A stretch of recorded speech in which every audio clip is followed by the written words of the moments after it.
இது என்ன தெரியுமா?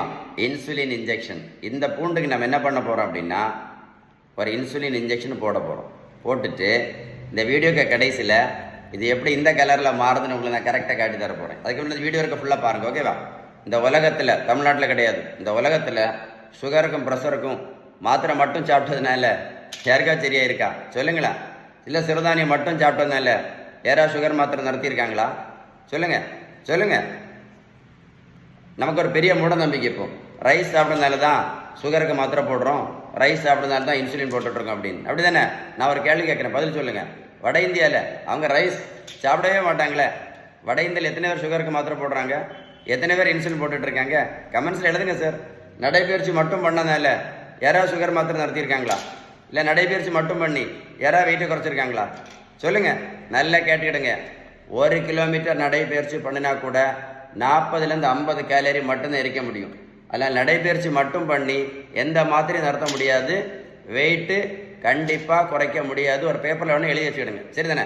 வெந்தயம், ஆவாரம்பூ, மூக்கரட்டை கீரை, சிறுகுறிஞ்சான் பொடி, கொய்யா இலை, மாங்காய் இலை, கிரீன் டீ, கரிஞ்சீரகம், கறிவேப்பிலை, நெல்லிக்காய் ஜூஸ், நாவல் பழம், இதெல்லாம் நல்லது தான். நான் என்ன கேட்குறேன், இது சாப்பிட்டதுனால யாராவது சுகர் மாத்திரை நடத்தினாங்களா? இல்லை யாராவது வெயிட்டை குறைச்சாங்களா?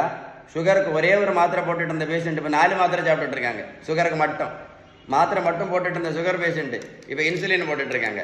வெந்தயம், கறிவேப்பிலை, கரிஞ்சீரகம், மாங்காய் இலை, கருப்புக்கவனி, வெள்ளைக்கவனி, சிறுதானியம், மூக்கரட்டைக்கீரை, நடைபயிற்சி, யோகா, மெடிடேஷன். நல்லா கேட்டுடுங்க. மருத்துவத்தோட ஸ்டாண்டர்ட் புத்தகம் ஹாரிசன்.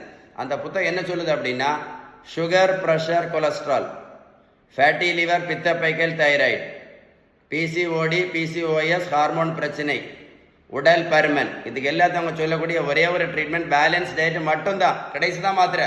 வீடியோ சேவ் பண்ணி வைங்க, ஒரு கூட போட்டு கேளுங்க.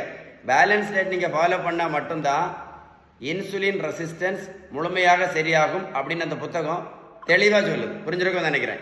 உங்களுக்கு பேலன்ஸ் டயட்டை பற்றி ஏதாவது சந்தேகம் இருந்தால் கண்டிப்பாக இந்த நம்பரில் கால் பண்ணி பேசுங்க. திரும்ப சொல்கிறேன், நீங்கள் பேலன்ஸ் டயட் கரெக்டாக ஃபாலோ பண்ணீங்கன்னு வைங்களேன், இந்த 50 வருஷம் இந்த மாத்திரையும் இன்சுலினும் இல்லாமல் வாழலாம் அப்படின்னு நான் சொல்லலை, ஹாரிசன் புத்தகம் தெளிவாக சொல்லுது. அதுக்கு பேர் தான் என்னது, ரெமிஷன் அப்படின்னு அந்த புத்தகமே சொல்லியாச்சு. அப்போ நமக்கு வேறு வழி கண்டிப்பாக கிடையாது. வீடியோ லைக் பண்ணி ஷேர் பண்ணுங்கள், நிறைய பேருக்கு யூஸ்ஃபுல்லாக இருக்கும். சேவ் பண்ணி வைங்க, நீங்களே போட்டு கேளுங்க, உங்களுக்கே கரெக்டாக புரியும். சரியா?